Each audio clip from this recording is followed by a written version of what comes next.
მოგესალმებით, მე ვარ ია ანთაძე და დღეს ვეფხისტყაოსანზე ვილაპარაკებ. ყველამ ვიცით, რომ ბავშვებს ზოგჯერ ებადებათ გულუბრყვილო, მაგრამ არც თუ ადვილად პასუხგასაცემი კითხვები და ზოგიერთი ასეთი კითხვა ვეფხისტყაოსანსაც უკავშირდება ხოლმე.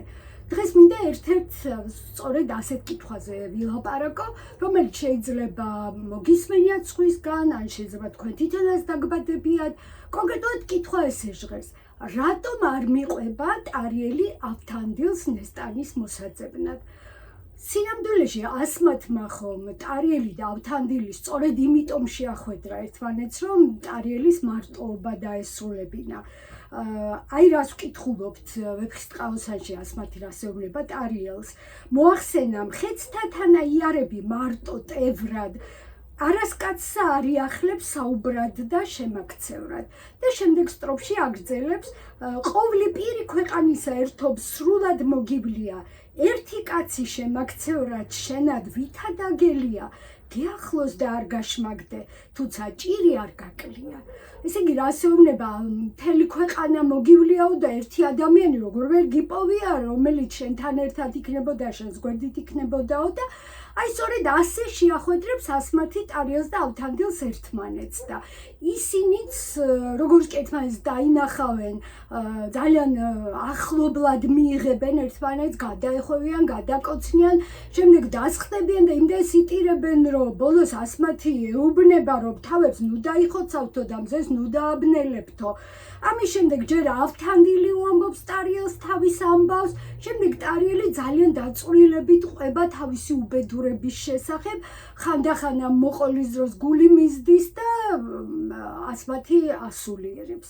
ამ ყველაფრის შემდეგ კიდე ბევრი რამ მოხდება, მაგრამ საბოლოოდ მაინც ავთანდილი მარტო მიდის თავისი მეგობრის სატრფოს მოსაძებნად და ტარიელი რჩება ტყეში, ეული, უიმედო. რატომ ხდება ასე? ამ ერთი შეხედვით მარტივ კითხვაზე პასუხი არ არის მარტივი გასაცემი და სულ მცირე ლიტერატურის კანონები უნდა ვიცოდეთ, რომ ამ კითხვას სწორად უპასუხოთ. მხატვრული ნაწარმოების ნებისმიერი გმირი თავის ფუნქციას ასრულებს მწერლის მიერ განსაზღვრულ დროსა და სივრცეში, ეს გასაგებია და სწორედ იმის თქვა მინდა, რომ ტარიელიც და ავთანდილიც თავის მხატვრულ ფუნქციას ასრულებენ რუსთაველის მიერ მათთვის მონიშნულ დროში და სივრცეში და აი ამ ფუნქციის შესრულება სჭირდება, რომ ისინი ისევ დაშორდნენ ერთმანეთს და ცალ-ცალკე იყვნენ. ავთანდილი მთელ სამყაროს გადასერავს ლამის ტარიელთან შეხვედრამდე და შემდეგაც ამას აგრძელებს. ტარიელი გამოქვაბულში ცხოვრობს ავთანდილთან შეხვედრამდე და შემდეგაც ამას აგრძელებს, ანუ გამოქვაბულში ცხოვრებას და ორივე ცხოვრობს ისე, როგორც ცხოვრობდა ერთმანეთთან შეხვედრამდე. ასეთი არის სურათი გარედან. მინდა რომ თავიდან დავიწყოთ იმისთვის, რომ კარგად ავხსნათ, აი რატომ ხდება ეს, რაც ახლა გითხარით. ვიცით, რომ ტარიელი არის ინდოეთის ამირბარი, ავთანდილი არის არაბეთის პასპეტი. ამის დასაწყისში მათი ცხოვრება ძალიან გავს ერთმანეთს, იმიტომ რომ ორივე არის თავისი სამეფოს მთავარი სამხედრო პირი, ორივე არის ახალგაზრდა, ორივე არის დაცული თავის გარემოში, იმიტომ რომ ცხოვრობს სახლში, ცხოვრობს თავის ქალაქში, თავის ქვეყანაში და თუ გადის თავის ქვეყანიდან, ისიც იმიტომ რომ მტერზე გამარჯვება მოიპოვოს და უკან დაბრუნდეს. ორივე არის შვილის სტატუსით ჯერჯერობით და ესეთი ბევრი საფეხურის დაცვა აქვს თითოეულ მათგანს. მაგრამ როდესაც დადგება დრო და ისინი გაიჭრებიან, გაიტყორცნებიან იმ სამყაროში, სადაც უკვე აღარ არიან დაცულები, ხო, აი მაშინ ამ შემთხვევაში მათი სივრცე სრულად აცდება ერთმანეთს, ანუ თუ მათი ცხოვრების აი პირველი პერიოდი ბავშვობა, სიყრმე გავდა ერთმანეთს, შემდეგ უკვე ისინი მოხვდებიან სრულად სხვადასხვა სივრცეში. და ტარიელის და ავთანდილის აი ამ შემდგომ სივრცეს სინამდვილეში ერთი პრინციპული მსგავსება აქვს, რომ ისინი სქემატურად გადიან გზას, რასაც შეიძლება დავარქვათ ცენტრი, პერიფერია, ცენტრი. აქ მთავრდება მსგავსება და იწყება განსხვავება მათი მხატვრული სივრცის და ეს სივრცები არა მხოლოდ განსხვავდება ერთმანეთისგან, არამედ უპირისპირდება პირდაპირ ერთმანეთს. თუ დაუბრუნდებით ჩვენს ბავშვურ კითხვას, რატომ არ მიყვება ტარიელი ავთანდილს ნესტანის მოსაძებნად, პასუხი ის ნამდვილად არ არის, რომ ტარიელი არის უღონო გმირი და მას ძალა არ აქვს, რომ გაყვეს ავთანდილს და შეიძლება სადმე გზაში დაეცეს და მეგობრის ზურგით სატარებელი გახდეს. არა, ეს ესე ნამდვილად არ არის. ტარიელი სრულიად გარკვეული მხატვრული ფუნქციით ცხოვრობს ამ გამოქვაბულში და ალბათ ისიც გვახსოვს, რომ სანამ გამოქვაბულში ცხოვრებას დაიწყებდა, მანამდე ისიც დადიოდა მთელი სამყაროს 4-ვე კუთხეში, ზღვაზე, ხმელეთზე, ყველგან ეძებდა ნესტანს და ვიდრე ტარიელი ასე თავგამოდებით ეძებდა თავის სატრფოს, სინამდვილეში გამოდის, რომ კი არ უახლოვდებოდა მას, არამედ შორდებოდა პირიქით და როგორც ჩვენ ვხედავთ ვეფხისტყაოსნიდან, ყველაზე მოკლე გზა ნესტანამდე მისასვლელი ტარიელისთვის გადის სწორედ აი ამ გამოქვაბულზე. ვიდრე ტარიელი გამოქვაბულში ცხოვრობს, ავთანდილი გადასერავს მთელ სამყაროს, ისიც არის სამყარო და გამოტყორცნილი გმირი, რომელზეც მისი გამზრდელი არაბეთის მეფე როსტევანი ესეთ რამეს ამბობს, თუ თავი შენ გახლავს, ღარიბად არ იხსენებიო. ესე იგი, მარტო და უმწეო არსად არ იქნებიო და მართლაც ესია, ამ გაშლილ სამყაროში ავთანდილისთვის ფაქტობრივად არ არსებობს დაბრკოლება, რომელსაც ვერ გადალახავს და როდესაც აღმოჩნდება, რომ მისი გზა ისე უკან ბრუნდება თინათინთა და ბრუნდება სამეფო ტახტთან და მამობასთან, ხო? ესე იგი, არავით არის საზღვარი აი ამ გზას არაბეთიდან უკან არაბეთამდე არ გააჩინა, მთელი სამყარო არის ავთანდილის სიმამაცის და მისი ჭკუის ასპარეზი. ხო, ეხლა იმას ვიტყვი, რომ ეს გზა, ავთანდილის გზა, რაც უფრო მეტად მიიწევს პერიფერიისკენ, მით მეტად რთულდება.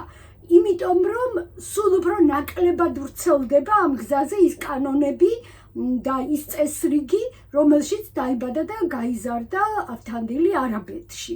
აი მაგალითად გამოქვაბულის შემდეგ ვიცით, რომ მულღაზანზარი არის, ხო, ფრიდონის სამეფო ქალაქი და რა ხდება მულღაზანზარში? თავის დროზე ტარიელი დაეხმარება ფრიდონს იმაში, რომ დაამარცხოს თავისი ბიძაშვილები და ფრიდონია თავის ბიძაშვილებს კლავებს მოკვეთს დამარცხებულს და დაახეიბრებს ფაქტობრივად.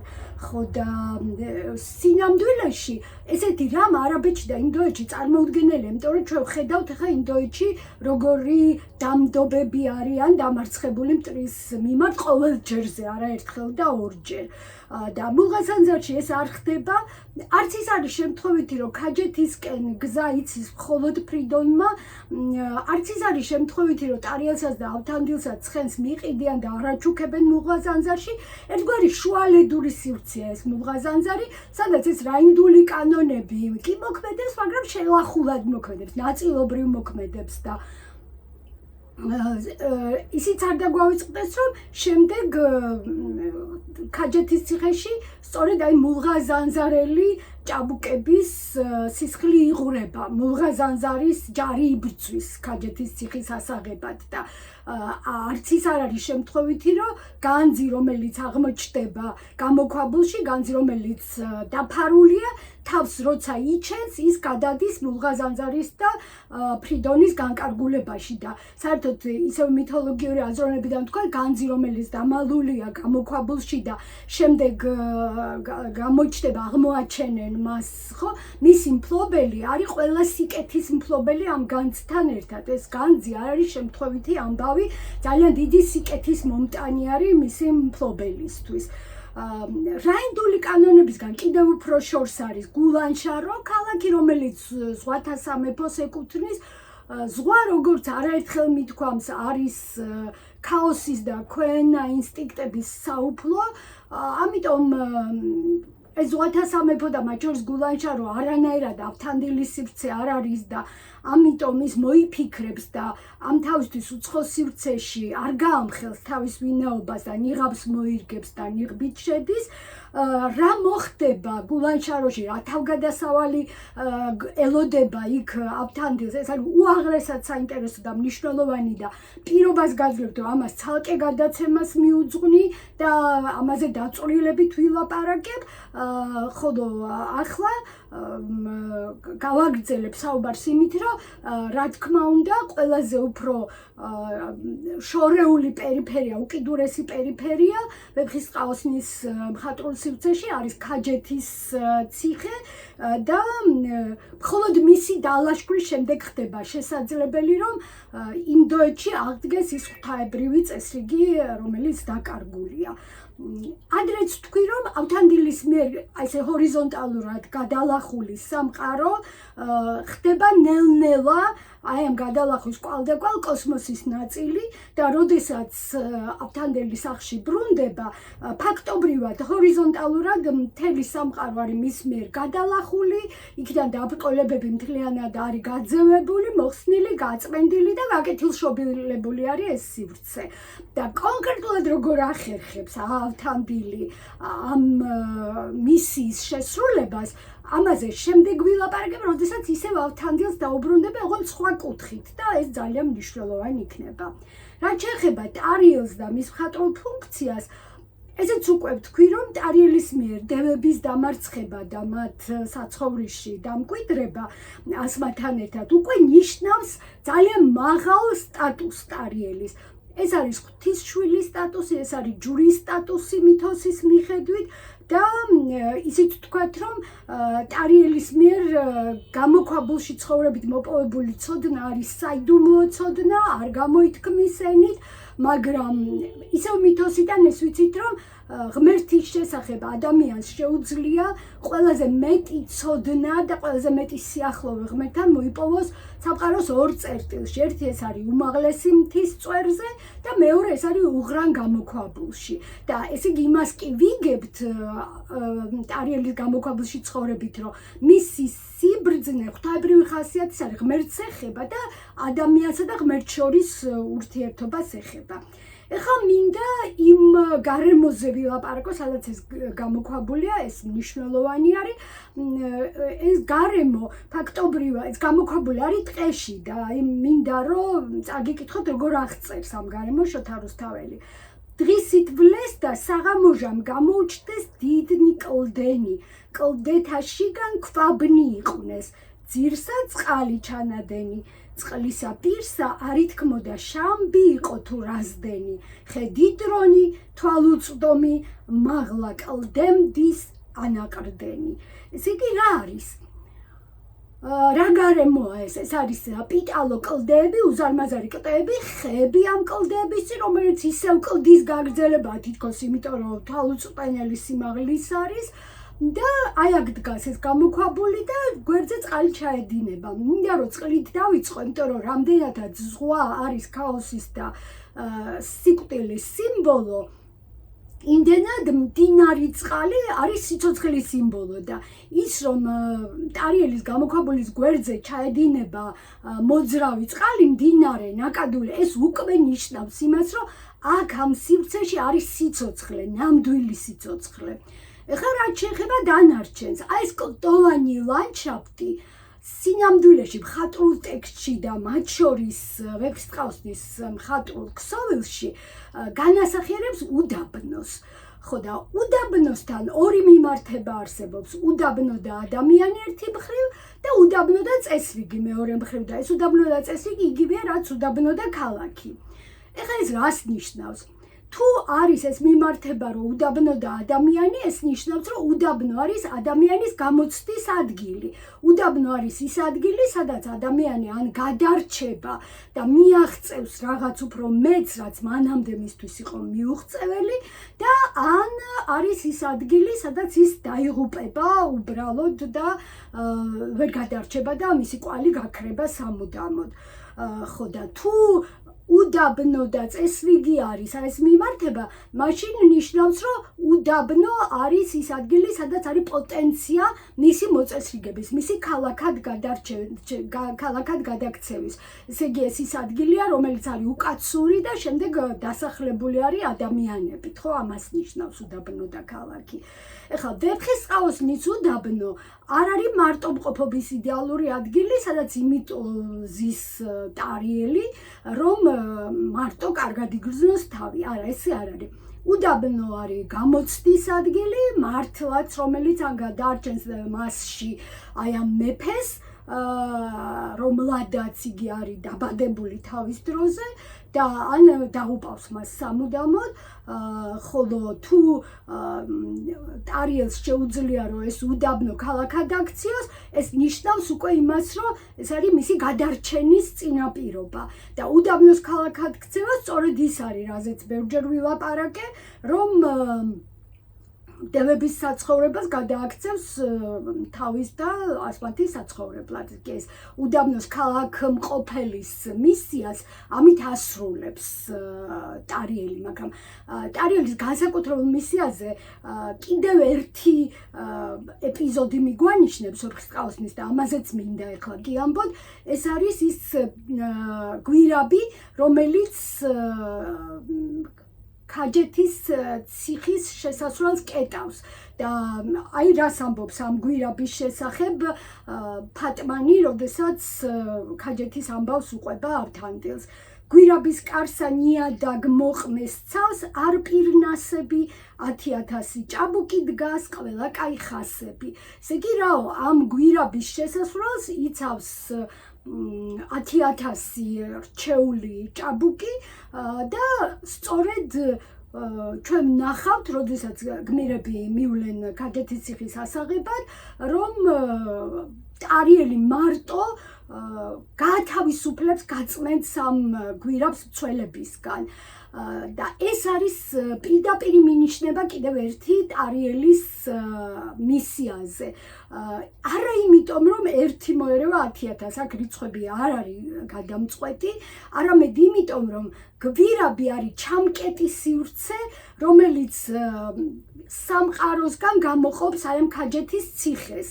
ხოლო როდესაც ეს გვირაბი გაწმენდილია, ის უკვე გადაიქცევა არა გვირაბად, არამედ ხიდად, რომელიც აკავშირებს აი ამ სამყაროს გარე და შიდა სივრცეებს და ფაქტობრივად აკავშირებს ერთმანეთთან წარსულს და მომავალს, ხო და ამიტომ სწორედ ეს გვირაბის ხიდად გადაქცევა ძალიან დიდი მისია არის. ხიდის მშენებელს შეესაბამება ლათინური სიტყვა პონტიფექსი, ეს არის ორი სიტყვისგან შედგება ეს სიტყვა ხიდი და შენება და პონტიფექსი როგორც წესი ეწოდება უზენაეს ქურუმს. ეს არის მედიუმი ღმერთსა და ადამიანებს შორის და აი ამ პონტიფექსის ფუნქციას ითავსებს სწორედ იღებს თავის თავზე ტარიელი, როდესაც გვირაბს გაწმენდს და მას გადააქცევს ხიდად. როგორც წინა გადაცემაშიც თქვი, ნესტანისა და ტარიელის შეხვედრა, ანუ მთვარისა და მზის შეყრა, ნიშნავს ახალი სამყაროს დაბადებას, მაგრამ იმისთვის, რომ ეს ახალი სამყარო დაიბადოს, მანამდე არის აუცილებელი, რომ სამყაროში